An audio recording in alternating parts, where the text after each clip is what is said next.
Bom dia, turma, tudo bem? Como é que vocês estão no sétimo ano?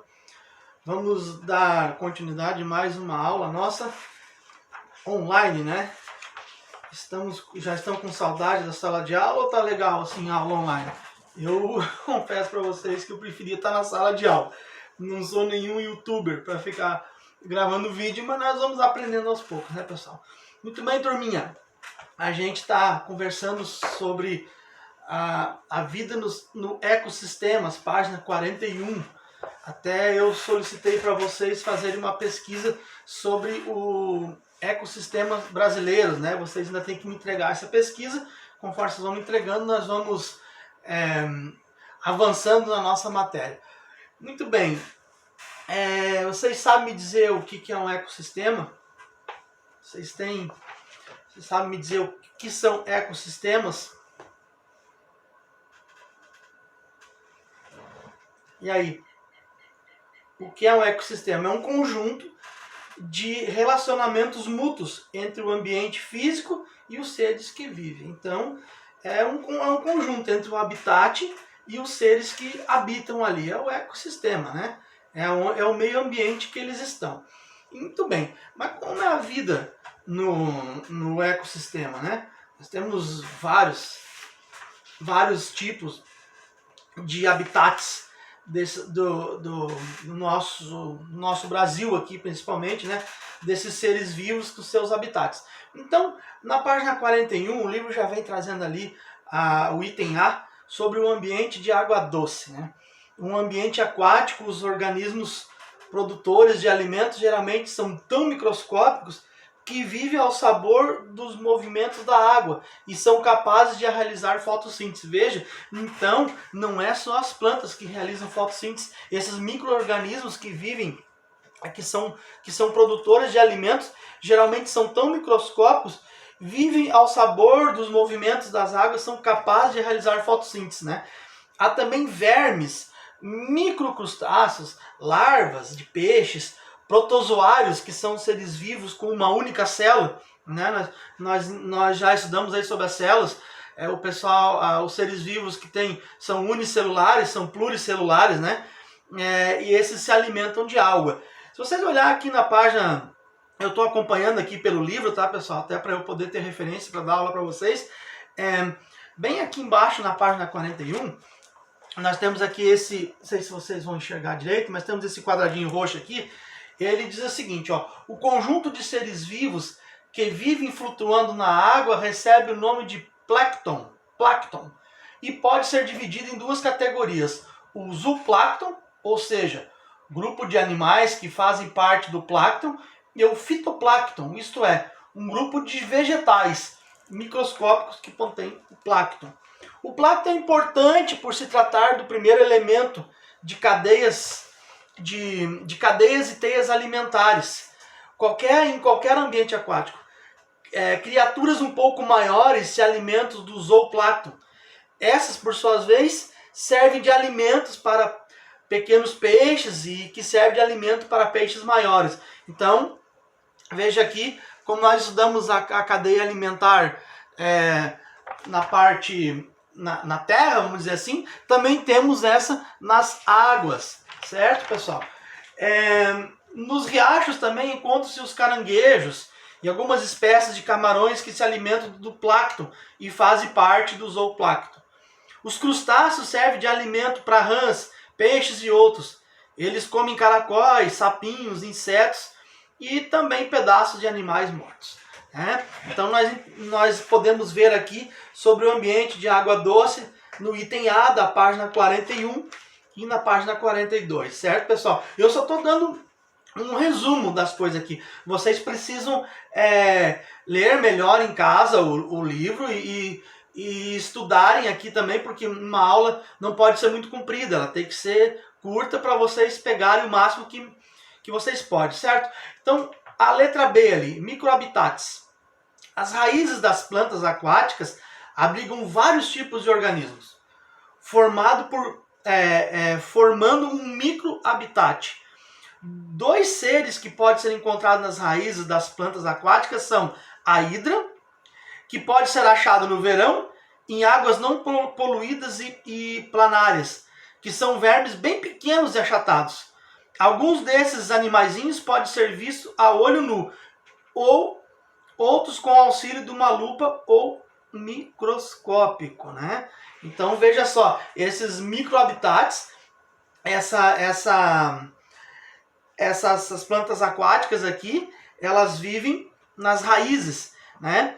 São a hidra, que pode ser achada no verão em águas não poluídas, e as planárias, que são vermes bem pequenos e achatados. Então é interessante, até os micro-organismos vivem na água, né? Sobre as raízes de plantas aquáticas. Forma-se um microhabitat.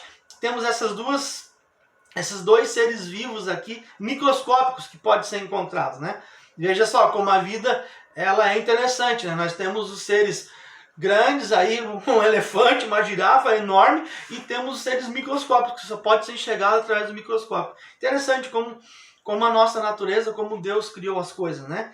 Muito bem. Na letra C ali, vida nos campos e gramados. A gente sabe que quando a gente vai num gramado aí, nós vemos uma infinidade de seres, né? De animais de todo tipo, formigas, insetos, aranhas, escorpião, cobras, lagartos, todo que é tipo de bicho pode andar no gramado. Mas aqui, o livro está trazendo aqui que existem regiões cobertas por gramas, né? Que vivem muitos animais vertebrados, aves coloridos, emas, corujas, as corujas que fazem o ninho no chão, etc.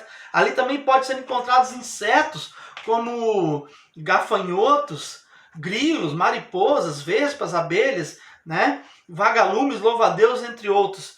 No campo também é possível localizar espécies de aracnídeos, como a aranha, o escorpião, que se alimentam de pequenos animais, insetos, carrapatos, que se alimentam de sangue de outros animais, de cavalos, bois, cachorros. Também há artrópodes, como centopeia, piolho de cobra, alienídeos, como minhocas, e moluscos, como lesmas e caracóis. Bom, pessoal, é vasto, né, a infinidade desses bichinhos que a gente encontra no gramado, no campo.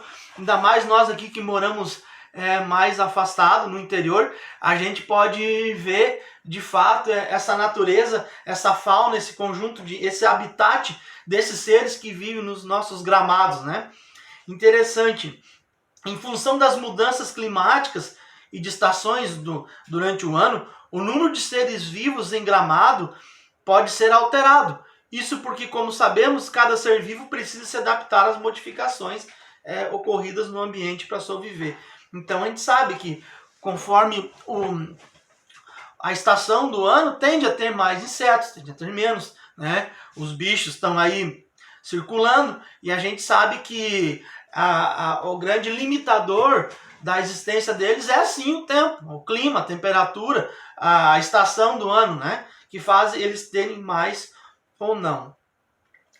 Aqui nessa partezinha aqui do Você Sabia, ó, achei muito interessante aqui desse quadrinho, que diz o seguinte: o Brasil é o país com maior diversidade de espécies luminosas, pessoal. Cerca de 500 espécies de coleópteros, ou seja, besouros, bioluminescentes, já foram encontradas aqui. Dentre elas estão os vagalumes, também chamados de pirilampos, que produzem luzes como lampejos, verde e amarelo, servindo como mecanismo de comunicação entre machos e fêmeas durante um cortejo sexual. E assim por diante. Então, quantos de vocês já viram aí os vagalumes? Aqui em casa, de vez em quando, aparece um vagalume. Uma vez eu estava dormindo, estava escuro no quarto, e quando eu vi aquela luzinha, plec, plec, plec, aí eu fui ver, era o vagalume que tinha entrado na minha janela. Tinha se alojado, acho que queria dormir comigo ali também. Então, tu vê, no Brasil nós temos aí cerca de 500 espécies de bioluminescentes, ou seja, que são aqui besouros e outros animais que tem essa luzinha aí, né? Interessante. Muito bem, pessoal. Na letra D, agora nós temos aqui a vida no litoral marinho. Bom, para quem vai na praia, no verão, ou seja, como for, eu que morei muitos anos em Florianópolis, né? Não ia tanto assim na praia, mas não tinha tanto tempo para isso, mas quando eu ia era bem bacana. A gente sabe da infinidade de seres que vivem no mar, né? E uns que nem foram, a gente nem ouviu falar, nem conhece, mas estão lá. O ambiente do litoral marinho é diferente dos riachos. A água do mar é salgada e está sempre em movimento. O litoral marinho, na realidade, é um grande ecossistema que pode ser subdividido em ecossistemas menores. Em algumas partes do litoral, por exemplo, existem dunas e grandes áreas cobertas de areia, né? Nossa região aqui do litoral gaúcho, ela tem bastante dunas, mas aonde tem muitas dunas mesmo é no norte, no nordeste, perdão. Né? Lá nós sabemos que tem as praias, a maioria tem dunas maravilhosas, né? E o pessoal faz passeio de buggy, de jipe nessas dunas e assim por diante, né? Em outras áreas, as ondas que quebram em rochas, há ainda grandes pântanos e manguezais nos quais crescem plantas. Em todos esses lugares há muitas espécies de seres vivos. Em Florianópolis, na ilha mesmo, na cidade de Florianópolis, tem uma parte lá que tem um manguezal grande. E pessoal, vocês podem não acreditar, mas tem jacaré lá dentro. Esses tempos atrás, aí, uns 3 anos ou mais, deu uma cheia lá, alguma coisa aconteceu, não sei se foi uma cheia, uma seca, não lembro. E o jacaré saiu pra rua e foi para perto do shopping. Tem um shopping Iguatemi, que fica lá no lado do manguezal, e praticamente foi construído em cima do manguezal, né? Eu não sei como que consegue esse tipo de coisa. E aí o jacaré estava circulando lá, pessoal, e foi o Deus nos acuda, né? Para daí o IBAMA, a polícia florestal, ir lá e pegar e assim por diante. Então nós sabemos que na parte litoral nós temos uma infinidade de seres vivos, de ecossistema com ecossistemas menores dentro deles, né? Esses manguezais, as areias, as dunas, o próprio mar, a praia e assim por diante, né? Nessas regiões litorâneas rochosas, a vida vegetal e animal é mais abundante do que nas regiões arenosas e está organizada em zonas bem nítidas, certo? Nesses ambientes há muitos tipos de algas, as quais representam o início da cadeia alimentar. Lembramos que quando nós falamos de cadeia alimentar, na parte seca, terra, quem que é o primário, né? O produtor na cadeia alimentar? As plantas, o capim. Depois nós temos o consumidor, que é o primário. Depois nós temos o consumidor secundário. Depois os deconsumidores, os decompositores, perdão. No mar, os produtores são as algas. Interessante, né? Elas fazem parte do fitoplâncton e também desenvolvem um importante papel de produção no oxigênio, o oxigênio da água. Vários tipos de algas crescem nas rochas, que só recebem os respingos das ondas. Essas algas produzem uma substância gelatinosa que previne o seu ressecamento. Certo? Partindo aqui, nós temos a biodiversidade marinha, para a gente encerrar nossa aula. Nos litorais rochosos, o que é rochoso? Penso lá em Torres, né, que nós temos aqui mais perto da gente, que tem aquelas rochas lá, né, numa parte da praia. Então, nos litorais rochosos, é frequente a presença de esponjas fixas às rochas. Junto das esponjas, encontram-se anemonas no mar, que parecem flores fixas às rochas submersas. Página 43, eu estou passando para vocês aqui. Também é possível encontrar as medusas, que podem atingir 2 metros de diâmetro e flutuar sobre a água do mar. Algumas podem ser trazidas pelas marés até a praia. Além dessas espécies, há também o polvo, que vive nos recifes e buracos procurando caranguejos e outros animais para se alimentar. Gente, é infindável aqui, muita coisa para a gente ler, para a gente entender. Nós estamos entrando agora, na verdade nós estamos terminando aqui esse capítulo 3, né, diversidade da vida, que já é praticamente uma introdução para o capítulo 4, que é os ecossistemas brasileiros. Então, eu peço que vocês aí em casa agora leiam da página 41 até a página 44. Deem uma boa lida no que eu acabei de comentar para vocês aqui. Eu sei que a aula assim é complicada, não dá para pegar tudo, e nem o professor consegue passar tudo o que queria passar naquele tempo. é uma aula diferente, a gente tenta fazer o melhor, mas nem sempre dá certo. Então, leiam aqui sobre a vida dos ecossistemas, o índice AC, o ambiente em água doce, os microhabitats, a vida nos campos, a vida no litoral marinho. Vocês vão gostar bem, porque é uma matéria legal da gente aprender, a gente vê a diversidade da nossa vida, do que a gente tem em volta, né? Assim, até para vocês terem uma noção, semana passada eu estava olhando aqui para o campo e tem um açude logo aqui embaixo e apareceu uma ave, um bando, na verdade eram 6, grandes as aves, e eu nunca tinha visto, e depois eu fui descobrir que era o tal de tarrando banhado. Depois vocês pesquisem aí e me digam. Eles têm um corpo grandão, né, avantajado, eles voam meio desengonçado, tem um grito estranho, andam em bandos. Então, assim, como a nossa fauna ela é representativa, ela tem a diversidade tremenda, né?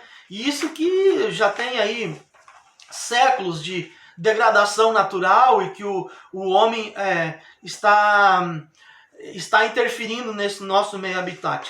Certo, pessoal? Leiam aí, página 41, 42 e 43 e 44.